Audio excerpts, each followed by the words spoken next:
Bugün betalar için üretim hazırlığı yapıyoruz.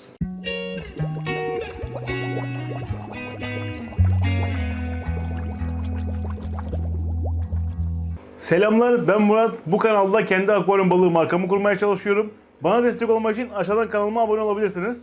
Bugün betalar için üretim hazırlığı yapacağız. Şu anda elimde üremeye hazır birçok farklı beta var. İlk videolarda size 45-50 taneye yakın beta baktığımdan söz etmiştim. Şu anda onlardan 2 dişi 2 erkeği seçeceğiz ve üretim kaplarını alıp üretime hazırlık aşamasını yapacağız. Daha sonrasında bunu bir seri haline getireceğiz. Bugün betaların üretim kaplarını hazırlayacağız. Daha sonrasında betaların yumurtlama evrelerini inceleyeceğiz. Daha sonrasında yumurtadan çıkan yavruları inceleyeceğiz.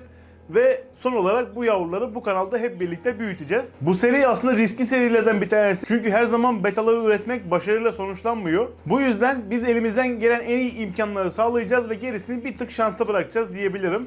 Şu anda yumurtlamaya hazır çok güzel dişi betalarım var. Bunlar için de güzel 2 tane erkek seçtim. Bu üretim kabı mantığıyla ben betalardan daha önce defalarca yavru aldım. Şu anda elimde olan betaların da büyük çoğunluğu kendi üretimim olan yavrular.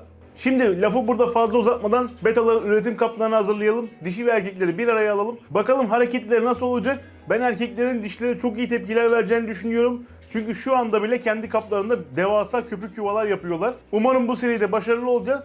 Başarılı olana kadar bu seriyi devam ettirmeyi düşünüyorum. Yani şimdi şu an koyacağımız çiftler yumurtladılar. Yavrular verimli olmadı ya da yavruları yaşatamadık diyelim. Hemen yeni bir beta çifti belirleyip onları üretime alacağız.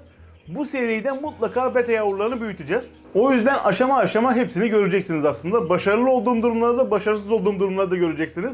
Umarım severek ve beğenerek izlersiniz. Hadi kapları hazırlamaya geçelim. Şimdi kaplarım şöyle hazır. İçerisinde neler var onlardan bir bahsedeyim. Her iki kap içinde küçük pipo filtreler kullanıyorum. Bu pipo filtreleri kullanma amacım hem suyu temiz tutmaya çalışmak hem de güzel bir bakteri kültürü oluşturarak bu pipo filtreler üzerinde oluşacak biyofilmlerden yavru betaların beslenmesini sağlamak.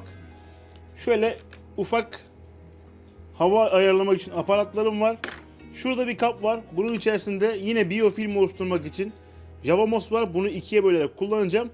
Ramshorn salyangozlar var. Bunların önemini bir önceki videolardan birinde anlatmıştım. Yukarıdaki kartlardan izleyebilirsiniz.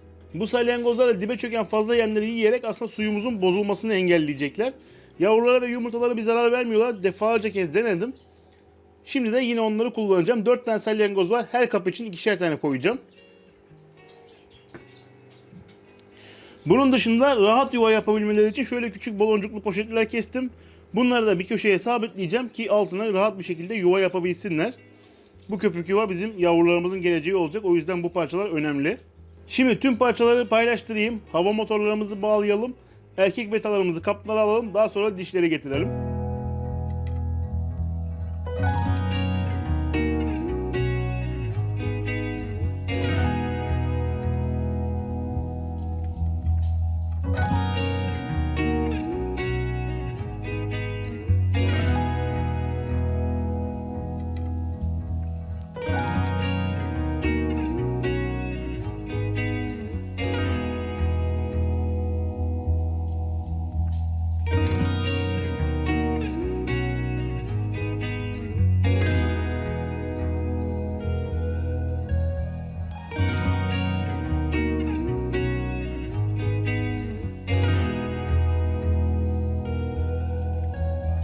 Evet, şimdi erkek betaları kendi sularıyla beraber buraya kaplara aldım. Su seviyesi bayağı düşük gördüğünüz gibi.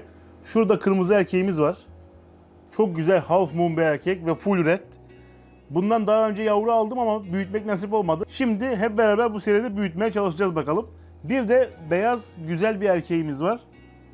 Üzerinde bolca renk barındıran. Bu erkeğin kuyruğu çok daha büyüktü. O da half moon bir erkek. Ama küçük bir kuyruk erimesi problemi atlattı. Şu an durumu gayet iyi. Ve çiftleşmeye bayağı hazır. Deli gibi köpük yuva yapıyor bulunduğu kapta. Daha şimdiden gördüğünüz gibi kendileri baloncuklu poşetlerin altına gitmeye çalışıyorlar.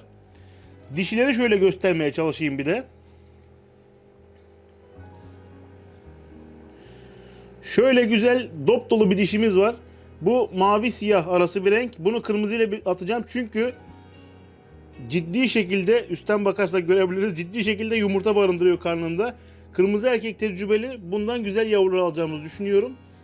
Yani bu yumurta oranını tecrübeli bir erkekle deneyimlemek çok daha iyi olacak. Bu dişi gayet güzel. Bakalım ne renk yavrular çıkacak, orasını ben de çok merak ediyorum. Bu işlerde genelde böyle yapınca mavi yavrular çıkıyor ama deneyeceğiz bakalım. Belki kırmızı da çıkar. Daha önce maviye mavi attığım eşlerden mavi beyaz çok güzel yavrular çıkmıştı. Bir de şöyle renkli bir dişimiz var. Bu dişide de sarı, siyah, mavi ne renk ararsanız var. Bunu beyazla eş yapacağız. Böyle çok renkli yavrular almaya çalışacağız bu eşleşmeden de. Umarım başarılı olabiliriz. Şimdi önce bu kaplara, betaların bulunduğu kaplara bir temiz su ekleyeceğim. Su seviyesini arttıracağım.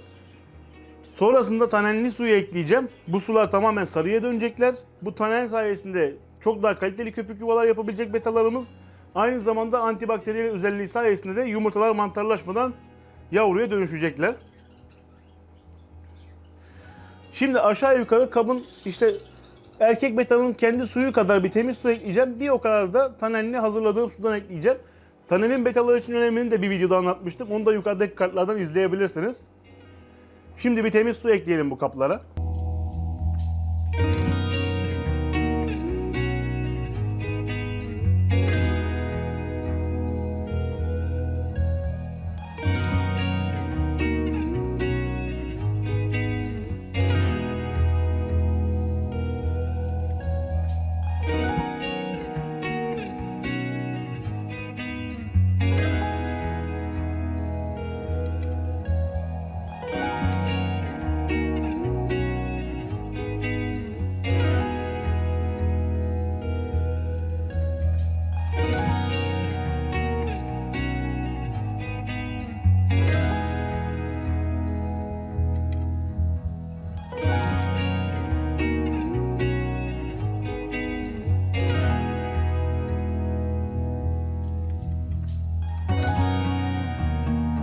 Şimdi sularımızı ekledik. Hava motorlarını çalıştırdım. Gayet güzel sistem ilerliyor. Şu anlık erkek betalar bir sorguluyorlar, lan bize ne oluyor acaba diye. O moddalar. Yani şu anda bunu dinlenmiş, bekletilmiş sularla yaptım. O yüzden yani bu aslında betaları kaplarında su değişimi yapmak gibi bir şey, beta kaplarında. O yüzden bir sıkıntıları, bir dertleri yok. Sadece yerlerini biraz yadırgamış durumdalar. Bunu da, bu stresi de bir gün sonra tamamen atlatmış olacaklar. Beyaz olan biraz da meraklı da şu arkadaş biraz şu an saklanıyor. Ama dişiyi koyunca bir de hareketlerini görmek lazım tabi. Şimdi dişilere doğrudan bu pet şişelerin içine koyacağım. Bu pet şişelerin altını şöyle kestim. Bu tamamen benim yöntemim. Yani kavanozda koyan var, işte pet şişeyi direkt koyan var. Bu şekilde yaptığınızda bu şişeyi kaldırırken, yani betayı içinden çıkartırken suda herhangi bir şey havaya kaldırmıyorsunuz. Tekrar su boşaltmanıza da gerek kalmıyor. Bu şekilde dişileri direkt buradan içerisine koyacağım. Erkeklerle birbirlerini gördüklerinde yuvalarımızı hazırlayacaklar şu kısımlara. Doğrudan dişlere salacağız. Güzel güzel yavrular alacağız diye düşünüyorum. Şimdi bir dişleri ekleyelim. Bakalım erkekler ne tepki verecek.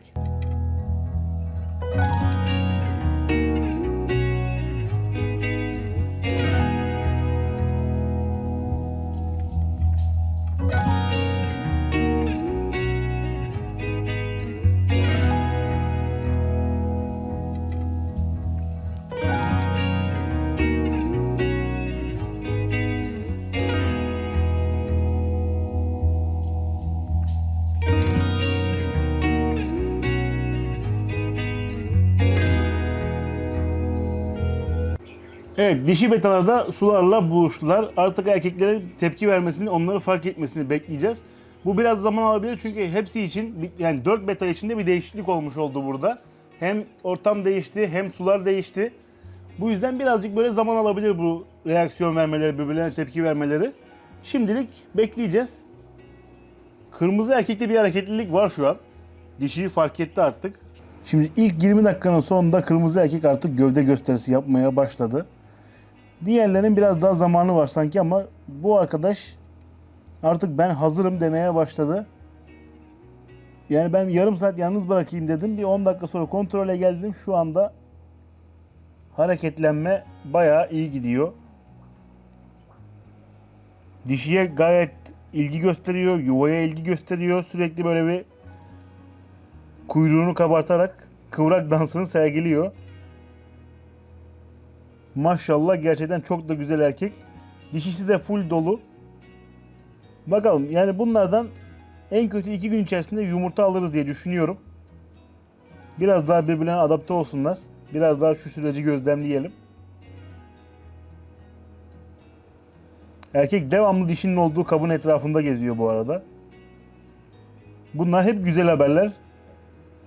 Umarım başarılı olacağız. Evet, kaplarda bir ilk yarım saati geçirdik sayılır. Şu anda bu çiftimizin birbirine olan ilgisi gayet güzel. Artık tamamen buraya alışmış gözüküyorlar. Dişi kaptan çıkmak istiyor sürekli. Erkek de gelip gidip ona kur yapıyor. Şu an bekleme moduna almış olsa da kendini. Burada yuvaya gösterdikleri ilgi de gayet güzel. Şöyle aşağı yukarı bir 4-5 santim kadar bir derinliğimiz var. Bu kaplar tam 11 litre. Yani 2 beta için, yani bu çiftleşme için gayet yeterli aslında. Yani ben her kamerayı açtığımda bu erkek kaçıyor. Kaçması aslında bayağı kur yapıyor. Dişinin yumurta tüpçüğünü de altında görebilirsiniz. Şu anlık gayet memnunlar hallerinden. Artık bir iki gün sonra güncelleme videosunda devamında köpük yuvalarını falan görmüş olacağız. Şimdi buradaki arkadaşlar da birbirlerine kur yapıyorlar. Ama erkek sanki biraz daha kendini toparlaması gerekiyormuş gibi geliyor bana. Erkeğin biraz daha toparlanmaya ihtiyacı varmış gibi geliyor ama yine de onlara 1-2 gün bir şans vereceğim. Çünkü bu erkekten gerçekten yavru almak istiyorum. Geldiği günden beri kuyruğunu düzeltmeye, işte motivasyonunu yükseltmeye çalışıyoruz. Şu an bayağı toparlamış durumda kendini. Hem dişiye hem de yuvaya ilgi gösteriyor şu anda. Ama böyle zaman zaman böyle bir dinlenme moduna geçiyor. Zaman zaman dişiye ilgi gösteriyor. Dişi zaten dünden razı. Ama bilmiyorum, erkeği belki 2 gün sonra değiştirebiliriz. Yani bu serinin devamında belki burada ufak bir değişiklik olabilir. Elimde çok güzel Galaxy bir erkek var, onu kullanabilirim. Amacım beyaz yavrular almak aslında, ama yani beyaz mavi karışım yavrular almak, ama burada belki bir değişiklik yapabiliriz erkeğin durumuna bağlı olarak. Bu kapta bu şekilde. Detayları size olabildiğince aktarmaya çalıştım. Umarım severek ve beğenerek izlemişsinizdir. Beta üretim serisinin devamını kaçırmamak için kanalıma abone olabilirsiniz. Videoları beğenerek bana destek olabilirsiniz. Şimdilik betalarımızı bu şekilde bırakıyoruz. Bakalım yeni videoda nelerle karşılaşacağız. Görüşmek üzere, hoşça kalın.